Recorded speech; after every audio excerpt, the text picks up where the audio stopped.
दोस्तों स्वागत है आपका एक बार फिर इस यूपीएससी सफर में जो लोग छंछोर तैयारी में जो लगे हैं फिर लगने जा रहे हैं, मैं कभी हार्दिक स्वागत करता हूँ। सो फाइनली मेरी तरफ से how to get 130 plus marks in upcoming UPSC prelims, because अभी कुछ ही दिन रह गए हैं यार। जस्ट टू बी फ्रैंक बोलूँ, इस समय दिमाग में काफ़ी ज़्यादा कन्फ्यूजन चल रही होंगी कि कोई बता दो यार कुछ समथिंग, ताकि बस प्रीलिम्स निकल जाए, मेंस देख लेंगे, पहले प्रीलिम्स निकले। राइट गाइस, कुछ तरह की फीलिंग्स आपके दिमाग में चल रही होंगी। और इवन दैट मैं ये भी कह सकता हूँ कि आप लोग यार ये सोचोगे यार जैसे यूपीएससी एग्जाम वाला बंदा कुछ जुगाड़ ही बता दे यार, अगर प्रैक्टिकल वे में बोलते हैं भाई, ताकि बेड़ा पार हो जाए बस इस बार। क्या कह लूँगा कुछ इस तरह के थिंग्स, बस कुछ बता दे ताकि मज़ा सा आ जाए। खैर गाइस, ये तरह की थिंग्स चल रही होंगी। साइड साइड ये भी चल रहा होगा कि पॉलिटी पकड़ो तो हिस्ट्री छूट जा रही है, हिस्ट्री पकड़ो तो ज्योग्राफी छूट जा रही है, ये सब पकड़ो तो टेस्ट सीरीज छूट जा रही है, वो सब पकड़ो तो सीसैट छूट जा रहा है। कुछ तरह की थिंग्स अभी चल रही होंगी, बिकॉज टाइम बहुत रनिंग चल रहा है, पता नहीं चल रहा है कहाँ जा रहा है टाइम। इतना ज़्यादा टाइम रिवीजन मार मार के दिमाग खराब हो रहा है। Even that back to back हो रहा है, बट एमसीक्यू हिट नहीं हो रहे हैं, एमसीक्यू टेस्ट सीरीज गलत गलत बन रही, कोई तरह की थिंग्स दिमाग में चल रही होंगी बहुत तगड़ी वाली। ऑफ कोर्स होता है, बिकॉज प्रेशर है। प्रेशर से रिलेटेड जब आप प्रेशर किसी चीज़ को आप लेना स्टार्ट करते हैं तो फिर चीज़ें ना गड़बड़ानी स्टार्ट हो जाती है। तो इस बेटर है कि कूल रहो, जो होगा देखा जाएगा। मुझे बस अपना हिट करना है 130 प्लस। कैसे हम हिट करना है इसी वीडियो में बताने की कोशिश करूँगा। व्यूज़ पर्सनली हैं, मैं कोई तरंखा तो नहीं, बट जो भी है थोड़ा बहुत जो मुझे ठीक ठाक मार्क्स मिले प्रीलिम्स में, उसी के बेस में आपको थ्रू मैं शेयर करने की कोशिश करूँगा। एक चीज़ और कि guys actually I am not so active on YouTube now these days because due some stuck with some work, and I thanks to the Harsh as well as Kanika, my co-friends who are uploading some videos for you guys, and you can also join me on YouTube अगर आप चाहते हैं कि कुछ ideas हैं, कुछ आप contribution देना चाहते हैं तो समाज से गरीब तबके के लिए जो है कोचिंग नहीं ले पा रहे, स्पेशली वो द Hindi medium as well as कि उनके साथ तो छूतों वाला ही व्यवहार किया जा रहा है टू बी फ्रैंक। तो इस वजह से अगर आपके कुछ हैं दमदार कंटेंट्स हैं तो आइए शेयर कीजिए, कोई इशू नहीं है। या हम लोगों का चैनल है ना कि मेरा चैनल है, तो आप मुझे जस्ट upsexam@gmail.com पे मुझे कर सकते हैं। कुछ आइडियाज़ हैं तो मोस्ट वेलकम। खैर गाइज लेट्स स्टार्ट करते हैं, फिर देखते हैं कि 130 प्लस मार्क्स की स्ट्रेटेजी क्या है। समझ आए तो लाइक मारना, नहीं समझ आया डिसलाइक मारना, और वॉच अनदर वीडियो। मैं तो जैसे यहाँ पे ये बोलूँगा। खैर guys, if are looking for the 130 plus marks in specially for the GS1 prelims, so first of all तो दिमाग में ना कुछ एस्पिरेंट्स के ये दिमाग में चलो क्या यार क्या बकवास कर रहा है यार, ये तो हार्ड वर्क के थ्रू ही होगा, बट क्या है ये समथिंग इस तरह की स्टूपिड वीडियो बना रहा है। गाइज मैं चाहता तो 150 प्लस भी लिख सकता था, 180 भी लिख देता, तुम भी बोलते कुछ ज़्यादा हो गया भाई। यस गाइज, तो 130 एक एवरेज स्कोर है, ठीक ठाक स्कोर है, क्वालिफाइंग स्कोर होता है, बिकॉज 65 क्वेश्चंस आप ठीक कर रहे हैं यार 100 में से, तो ये भी बहुत बड़ी बात है। और इसमें तो पसीने से निकल जाते हैं नीचे तक के, अगर बात करूँ तो, अगर सॉल्व करने की बात जब आती है तो। बिकॉज हार्डली कितना भी आप तुर्रम खा हों, कितने भी बड़े तुर्रम खा हों, 50 के ऊपर क्रॉस नहीं कर पाओगे एग्जैक्ट रेशो। बाकी वो बात अलग है, एलिमिनेशन राउंड खेल रहे हो वो चीज़ अलग है, गैसिंग अलग है, लेकिन अगर बोलते हैं ना एक एवरेज वाला तो जो बंदा होता है उसको 40-45 ही के आसपास ही लटकता पटकता रहता है। फिर तो बाकी एलिमिनेशन राउंड हो गया या फिर तो गैसिंग वाला हो गया, हाँ ये हो सकता है वो हो सकता है, बस यही होता है। तो इसी चीज़ को इंप्रूव करने के लिए कैसे करें गाइज, मेरा टारगेट जैसे एक फेक नहीं है, जैसे एक रियल टारगेट है 130 प्लस मार्क्स कैसे आप ले सकते हैं। Means you have to set the target and hit the goal, यानी कि आपको टारगेट एक सेट करना पड़ेगा अपकमिंग डेज के लिए, जो आपके 60 डेज जो रहने वाले हैं, और उसमें आपको अच्छे से झंझोरने वाली एक मेहनत करनी पड़ेगी। कि अगर बोलें तो डिसिप्लिन को पकड़ के बैठना है अच्छे से, और get rid of all the excuses. जो भी एक्सक्यूजेज आप दोगे इन फ्यूचर में यार, प्लीज़ इन एक्सक्यूजेज अभी बंद कर दो, क्योंकि पढ़ने के लिए सिर्फ एक ही कॉम होती है, पढ़ना है मुझे, दैट्स इट, और कुछ नहीं करना। पढ़ना है, कोई एक्सक्यूजेज नहीं होने चाहिए कि लाइट नहीं है, ये नहीं है, फलाना नहीं है, ढीकना नहीं, दुनिया भर की चीज़ें नहीं। पढ़ना है तो पढ़ना है, विदाउट लाइट भी पढ़ना है, मोमबत्ती जला के भी पढ़ूंगा, कोई दिक्कत नहीं, अगर इन्वर्टर चला गया तो। कोई इस तरह की थिंग्स अगर आपके दिमाग में ये चीज़ें होनी चाहिए। गाइज यही बोलूँगा कि फ्री वाली टिप्स मेरी तरफ से कि no need to buy any bulky book. To be frank अभी स्टेज में, अब ऐसी स्टेज अब आ चुकी है कि आप बल्कि बुक्स नहीं खरीदेंगे, कि ऐसा ना हो चल बेटा कूलर ले आ, इसको भी पढ़ेंगे प्रीलिम्स के लिए भाई। इस तरह के you are doing us to you know if you are going to do this type of things, तो please guys try to do avoid it. और if it's having more than 100 pages so on this stage, तो stop ताका झागी hair and there, कि भाई मेरी तरफ से जैसे बुक मत लेना। और इवन दैट यही बोलूँगा कि बट हाँ you can by current affairs, अगर आप जो बंदे नोट्स नहीं बना पा रहे हैं, करंट अफेयर को रेडीमेड मटेरियल ज़्यादा पड़ता है, yes you can buy the current affairs. Even that you can buy some जिनमें 100 पेजेस से कम पेजेस हों, आप वो ले सकते हो, देख सकते हो। ये नहीं कि मैं बोल दिया तो अगर ले ही लो, नहीं, देखो समझ आता है तो लो, अदरवाइज छोड़ो। अदरवाइज यार you are going to become a book collector रहते देन डिस्ट्रिक्ट कलेक्टर। तो इस बात को याद रखना। ये सारी यूपीएससी थीम के अंदर, यूपीएससी के सफ़र में बहुत बंदे देखे मैंने। गाइज ये बोलूँगा you have to play for specially for the 130 plus marks के लिए ये बोलूँगा you have to play the ratio on this stage. अब आपको रेशो खेलने का टाइम आ गया, रेशो खेलेंगे यहाँ पे। Like for this you have to focus more on the previous paper. First of all previous paper को फोकस करके सेक्शंस में देखें कि कहाँ से कौन सा सेक्शन ज़्यादा पूछे जा रहे हैं। ये ऑलरेडी जो भी आप प्रीवियस पेपर करते हैं वो ऑलरेडी एक लिस्ट बना के देते हैं कि हाँ भाई इस कंटेंट से यहाँ से इतना पूछा गया, यहाँ से। तो जिस पर ज़्यादा मार्क्स का पूछा जा रहा है और बार बार पूछा जा रहा है, आपको उसी वही गेम खेलनी है। यानी इन द सेंस वही टॉपिक आपके हॉट टॉपिक्स हो जाएंगे और उसी को ही आपको सबसे ज़्यादा यहाँ पे खेलना पड़ेगा। और इन द सेंस अगर बोलूँगा कि लाइक सपोज अगर लेटेस्ट ट्रेंड देखें तो गाइज यही हमें बात निकल के आती है कि यार इन्वायरमेंट एंड करंट अफेयर पे ना एक्सट्रीमली हॉट टॉपिक्स हैं इस समय, और रिवाइज वेल, अच्छे से रिवाइज करना है इनको। इन्वायरमेंट को और करंट अफेयर को अगर आप कर जाते हो तो I am damn sure this time as well as कि बॉस 40 प्लस क्वेश्चन इस बार एक्सट्रीमली मैं जज कर सकता हूँ कि इस आएंगे, बिकॉज पैटर्न चेंज हो रहा है धीरे धीरे, ऑलरेडी काफ़ी ज़्यादा पैटर्न चेंज हो रहा है। तो डेफिनेटली अब इस समय डायनामिक हो गया यूपीएससी, तो इन्वायरमेंट और करंट अफेयर को जरूर करके जाना। और गाइस के साथ ये भी बोल सकता हूँ कि set the target and what to skip and what to read means let suppose if you did not start like science, अगर आपने अभी तक साइंस को स्टार्ट नहीं किया and you are thinking to complete whole science for the prelims, भाई 60 दिन के अंदर एक एक चैप्टर भी दो चैप्टर भी लोगे तो इट्स वेरी डिफिकल्ट। ठीक है पढ़ सकते हो एक दो बार, पर जो बात आती है ग्रैपिंग की, वो ग्रैपिंग नहीं होगा। तो इस बेटर है कि ऐसे स्टैंड ना लो, मीन्स जज्बाती स्टैंड ना लो, ताकि आपकी लग जाए अच्छे से। तो इस बेटर है कि अपने बी सिस्टमेटिक, लाइक अब साइंस के अंदर फिजिक्स केमिस्ट्री बायो आता है तो यार फिजिक्स केमिस्ट्री को छोड़ो, बायो पकड़ लो जहाँ से क्वेश्चन ज़्यादा उठे। तो इसके लिए क्या करना पड़ेगा आपको करना पड़ेगा प्रीवियस पेपर्स, यानी प्रीवियस पेपर्स को आपको ध्यान से देखना पड़ेगा कि कहाँ से क्वेश्चन ज़्यादा उठ रहे हैं, उन्हीं टॉपिक्स पर सबसे ज़्यादा हल करो। इवन दैट मैं ये भी बोल सकता हूँ कि प्रीवियस पेपर्स में थ्रू इन द सेंस अगर आप बायो की 9th और 10th क्लास की एनसीईआरटी पढ़ लो दैट विल सफिशिएंट, काम चल जाएगा। साथ में 12th क्लास के लास्ट के 4 चैप्टर पढ़ लो, इनफ। तो गाइस वेरी डिफिकल्ट है और इस चीज़ को याद बिल्कुल ही ध्यान से रखने की कोशिश कीजिएगा। साइड टू साइड गाइस ये बोलूँगा कि like you should know about the paper trend as well as कि पेपर ट्रेंड किस तरह से अब आ रहा है। Like see is means you have to do deep analysis yourself. आपको ना यहाँ पे अब आपको अपने हिसाब से करना है, ये नहीं कि मैं यहाँ पे आके बकवास कर गया और कोई और आके नहीं, क्योंकि यूपीएससी में आपको खुद ही लड़ना है। मैं हमेशा से बोलता हूँ लड़ना है, खुद ही लड़ना है यार, किसी के भरोसे नहीं लड़ना। ये कंपटीशन आपका अपने आप से है, ना कि मेरा किसी और के आप से है। आपका ये कंपटीशन अपने आप से है कि आपको अपने आप को प्रूफ करना है। तो गाइज ये कि कोई भी कोचिंग वाला एनालिसिस करके बैठ जाता है ताम झाम व्हाट्सएप जो भी है, आप खुद ही एनालिसिस करें, ज़्यादा बेटर रहेगा, ताकि आप चीज़ों को जल्दी समझेंगे। Let suppose like Laxmikanth polity book है, वेरी इंपॉर्टेंट बुक है आज के समय से, तो नो कॉम्प्रोमाइज़ है, आपको पढ़नी है एटलीस्ट, मैं ये बोल सकता हूँ। लेकिन बट 2016 का अगर लेटेस्ट ट्रेंड देखें उसमें सेकेंडरी से रिलेटेड क्वेश्चंस आए थे, तो hardly direct questions comes from the Laxmikanth. तो लगता है यूपीएससी वालों ने बुक पढ़ ली है, मुझे लग रहा है। तो गाइज अब क्या करें इसमें, सी बेटर है कि जो लास्ट के जो 25 चैप्टर्स हैं लाइक कंपोजिशन और नॉन कॉन्स्टिट्यूशन, उनको ना एक बड़े से चार्ट पे या फिर एक पेपर शॉर्ट नोट बनाओ, एक सेम पैटर्न की तरह। लाइक अगर मैं बोल सकता हूँ कि भाई पहला आर्टिकल लिख लो, कौन सा आर्टिकल किस में लगेगा इसका, सेकंड थिंग इसके कंपोजिशन करेंगे, भाई कौन इलेक्ट करता है कौन रिजेक्ट करता है, दैट्स इट, और कुछ नहीं करना है इसमें। तो आप जब ये ब्रीफ नोट बना लेंगे ना, तो इससे क्या होगा ना, आपका 25 का कुछ वो 150 पेजेस ना, वो आपके मैक्सिमम 10 से 12 पेजेस में कंप्लीट हो जाएंगे। 150 पेज खत्म।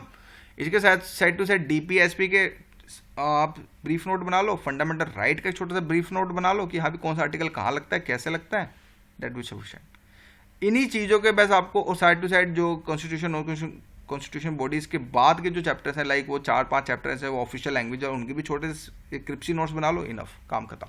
यानी कि आपको जो कोर थीम है पार्लियामेंट आपको खुद पढ़ना पड़ेगा, और जब आप ये पढ़ेंगे तो ऑलमोस्ट आपकी आधी लक्ष्मीकांत यहाँ पे कवर हो जाएगी। फिर बैक टू बैक रिवाइज मारना है, ये बात है। लेकिन अब क्या है यहाँ पे लेटेस्ट अप्रोच यहाँ पे ये कहती है कि आपको गाइस डेली एमसीक्यू प्रैक्टिस, जो भी वेबसाइट जो चला रहे हैं थोड़े बहुत जो भी है, इनसाइट है, IAS बाबा है, अच्छी वेबसाइट्स और भी आ रही हैं धीरे धीरे।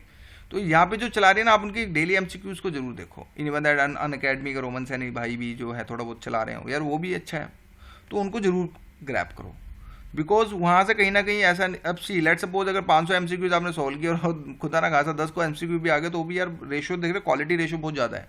तो इस चीज़ को आप याद रखें। इसी के जैसे like revision these MCQ as well as, अब ये नहीं कि एक बार कर लिया बस जयराम जी की हो गया, इस तरह से लहू कवर हो गया, नहीं, ऐसा भी कुछ नहीं करना यार, कि आपको उस एमसीक्यूज को भी 3 से 4 टाइम्स आपको मोर टाइम जो है रिवाइज करना पड़ेगा। तो गाइस इसी तरह जियो के लिए सी अब जो पैटर्न ये कहता है कि भाई 2016 का लग गई थी अच्छे से जियो वालों की, जिनका जियो ऑप्शनल था उनकी तो प्रीम्स में लग गई थी कि ये हार्डली वेरी फ्यू क्वेश्चंस आए।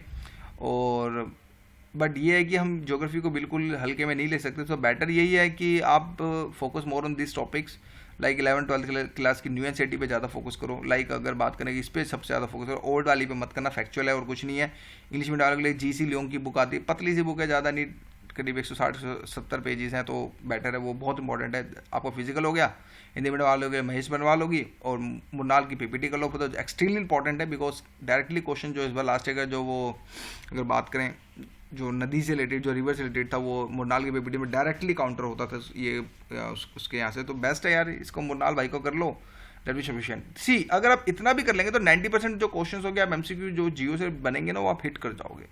छोड़ो यार 10% क्यों इतना सर खपा रहे हो, बेटर है कि आप फिर आप खुल्लर फुल्लर लेके बैठ जाओ यार। इतनी मोटी मोटी बुक्स हैं जो उनको देखते ही सविंदर सिंह की जो बुक होगी पसीने से निकल जाते हैं यार, कब खत्म होगी। सो बेटर यही है कि आप फिर 90% एटलीस्ट एमसीक्यू हिट करो। तो देख रहे हैं जब आप ये चीज़ों कंप्रोमाइज़ जब आप इन चीज़ों को जब आप मिनिमाइज करना स्टार्ट करेंगे ना तो फिर ऑटोमेटिक चीज़ें फिर ग्रैप होने स्टार्ट हो जाती हैं। तो यही आपको यहाँ पे करना होता है, एक टॉपर हमेशा से यही करता है। तो गाइज इन्वायरमेंट के लिए अगेन लेटेस्ट एंड सेइंग कि भाई you have to go with the international conversation plus international bodies plus current affair. भाई इन्वायरमेंट के 1 साल के करंट अफेयर तो जरूर पढ़ के जाना भाई, ये बात ध्यान रखना, बिकॉज नहीं जाओगे तो अच्छे से लग जाएगी। सो बेटर है करंट अफेयर पढ़ो। अभी ये कौन सा करंट अफेयर पढ़ो, सबको पता है कौन सा करंट अफेयर ज़्यादा चलता है। सो बेटर है कि लास्ट के 1 ईयर के अच्छे से पढ़ना, at least environment section current affair तो जरूर पढ़ना है 1 ईयर का।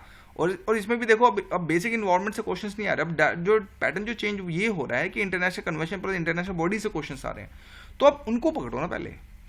अब ये नहीं कि बेसिक्स में घुस गई और टॉपिक लेवल गया होता है, जब वहाँ से क्वेश्चन ही पूछ ही नहीं रहा, तो अब क्या करें, क्या कर सकते हैं। यूपीएससी भी ज़्यादा चतुर चालाक हो रहा है, तो अब क्या कर सकते हो, हमें भी चतुर चालाक बनना पड़ेगा। तो बेटर यही है कि इंटरनेशनल कन्वेंशन से इंटरनेशनल बॉडीज़ को अच्छे से याद करो। रिलैक्स साइट्स क्या हो गया भाई, मॉनेटरी पॉलिसी क्या हो गया, अभी जो पेरिस समिट हुआ है तो इससे रिलेटेड डेफिनेटली क्वेश्चन आएगा। तो ये गाइस इस तरह के थिंग्स आपको हमेशा फोकस करना पड़ेगा। तो ये इन्वायरमेंट का है, तो इस पर ज़्यादा फोकस करें, तो डेफिनेटली इसको बार बार रिवाइज करें और एटलीस्ट 6 टाइम जो है इन्वायरमेंट को रिवाइज मारना यहाँ पे जरूरी है। गाइस पॉलिटिकली अगेन वही है, लक्ष्मीकांत ही है, और उसको जैसे ये बोलूँगा कि लेटेस्ट अप्रोचेस लें उसके सेट टू सेट, और मैंने इसमें ऑलरेडी एक्सप्लेन यहाँ पे कर दिया था। गाइज मॉडर्न हिस्ट्री के लिए जैसे होगी guys better make a concise notes now only for the prelims this time. अगर जो बंदे मेंस के नोट्स नहीं बना पाए तो कोई नहीं भाई लोगों, एटलीस्ट प्रीम्स के तो बना लो थोड़े बहुत। मैं तो ये बोलूँगा कि अगर जिसके पास टाइम है, रट्टा मार फैक्ट्स के जो आपको लगता है फैक्चुअल चीज़ें, हाँ यार ये न्यूज़पेपर इसमें छपा, ये न्यूज़पेपर यहाँ से आया, इसने ये न्यूज़पेपर बनाया, तो ये इस तरह की जब थिंग्स आते हैं ना तो दिमाग घूमने लगता है। फिर भाई बेटर है कि रट्टे मारो, टू बी फ्रैंक। तो यही है कि स्पेक्ट्रम बुक ही इनफ है इसके लिए। और अगर बात करें तो आप 50 पेज के अंदर, 50 पेज इन द सेंस अगर एक पेज होता है तो उसके आगे भी होता है, उसके पीछे भी होता है, तो उसको मैं एक ही पेज कहता हूँ। इन द सेंस आगे पीछे लेंगे तो 100 पेजेस जो आते हैं, तो उसको स्पेक्ट्रम को एक कंसाइज नोट्स बनाओ जहाँ फैक्चुअल लगता है। स्टोरी पढ़ ली है, फैक्चुअल रट्टे मारने तो मारो। एटलीस्ट 6 टाइम जो है आपको यहाँ पे मॉडर्न हिस्ट्री अब टारगेट जो है लेके चलना पड़ेगा, 6 टाइम खत्म करनी है। गाइस कल्चर के लिए ये है कि यार नितिन की बुक आती है, आज के समय ठीक ठाक है, प्रिंस पॉइंट ऑफ व्यू के हिसाब से तो अच्छी बुक है, मेंस के लिए तो नहीं कह सकता, बट प्रिंस के लिए बेस्ट है। उसमें सबसे जो हॉट टॉपिक्स हैं, कुछ ही चैप्टर्स हॉट टॉपिक हैं, लाइक पेंटिंग हो गया, डांस हो गया, ये आपका टेम्पल हो गया, आर्किटेक्ट हो गया, दैट्स इट, और कुछ नहीं है। बाकी तो उसने भी कुछ थोड़ा सा ज़्यादा इधर उधर दे रखा है, उन पर आप बिल्कुल स्किप कर दो। जैनिज्म हो गया, इस बार जैनिज्म पे ज़्यादा फोकस करना, बिकॉज बुद्धिज्म से क्वेश्चन आ गया है, तो जैनिज्म से इस बार जरूर आएगा। और focus more on 11th class new NCERT book, 11th class की एनसीईआरटी बुक को ज़्यादा फोकस करना, और इसको 6 टाइम रिवीजन मारो। यहाँ से काफ़ी सारे क्वेश्चन, एटलीस्ट मैं कहता हूँ कि यार 60% क्वेश्चन, 60 से 70% क्वेश्चन कल्चर के निकल जाएँ हमारे लिए, और कोई बड़ी बात, बहुत बड़ी बात है। दैट्स इट, ज़्यादा सर नहीं खपाना कल्चर के अंदर। वैसे इसी तरह अगर बात करें मिडिवल हिस्ट्री के अंदर, भाई अगर जिसने नहीं खोली तो बेटर है स्किप कर दो इस स्टेज के अंदर, नो नीड टू। अगर जो बंदे शक्तिमान बनना चाहते हैं कि हाँ थोड़ा टाइम है मैं खोलूँगा, तो गाइज अकबर मुगल हो गया, एडमिनिस्ट्रेशन हो गया उसका, सूफी और भक्ति कल्ट हो गया, इनफ, बाकी सब छोड़ो। और बेस्ट अप्रोच के लिए यही अप्रोच मुझे देखने को मिली कि 12th क्लास की न्यू एनसीईआरटी से इस बार क्वेश्चन आए। जो न्यू क्लास की जो सेकेंड पार्ट है उसका, पार्ट 2 में से क्वेश्चन जरूर आए थे इस बार, तो वो मैं तो ये बोलूँगा कि इस पर ज़्यादा ध्यान रखें।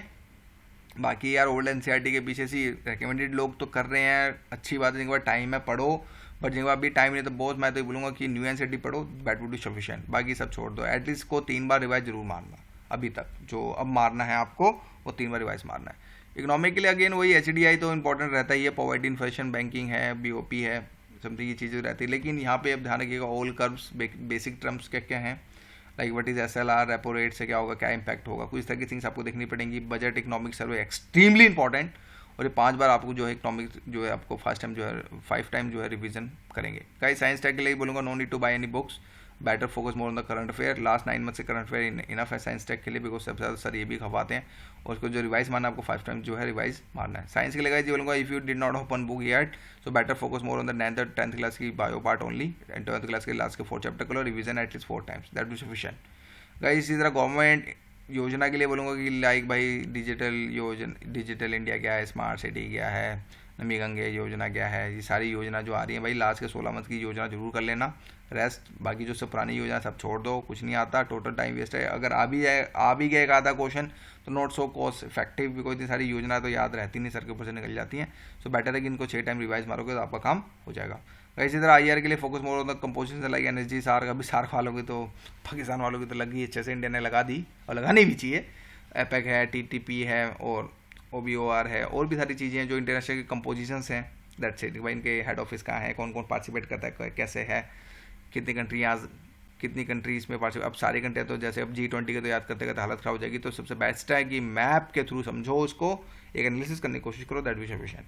भाई ब्रिक्स क्या होता है, समथिंग लाइक दैट, तो इस पर आप करेंगे तो एटलीस्ट 5 टाइम की जो आपको रिवीजन यहाँ पे मारनी पड़ेगी। गाइज इसी तरह अगर बात करें कि रिपोर्ट्स के लिए like ease of doing business कौन छापता है और समथिंग, तो ये do download from the my sideline videos, वहाँ पे मैंने डायरेक्ट PDF दे रखा है इसका, वहाँ से कर सकते हो। इसको भी 6 टाइम रिवीजन मारिएगा, डेफिनेटली काम हो जाएगा। For the test series do practice at least 4 test per week, और 3 टाइम्स रिवीजन तो मारनी इन टेस्ट सीरीज की जो भी आप लगा रहे हैं, बेटर है। और इस पर आप ज़्यादा फोकस करें। जिनको नहीं पता test series how to buy it, so better contact mynotesguru.in। तो mynotesguru वालों से mynotesguru.in ही है शायद, हाँ www.mynotesguru.in, तो उन पर जाके आप कॉन्टैक्ट कर लेना, वो आपको हेल्प कर देंगे। गाइज इसी तरह फाइनली ये बोलूँगा कि revision is the key of the success. बस भाई रिवीजन पे सबसे ज़्यादा फोकस करना है, बिलीव इन योर सेल्फ, और अपने आप पे ज़्यादा विश्वास करके चलो। Don't compromise your self in front of others की या उसका इतना ही है, ऐसा कुछ नहीं है, क्योंकि आपको अपने आप से लड़ना है। तो इस बात को याद रखिएगा, और दैट्स इट। और मैं कुछ नहीं बोलूँगा, तो थैंक यू फॉर जबरदस्त सपोर्ट। Thank you guys.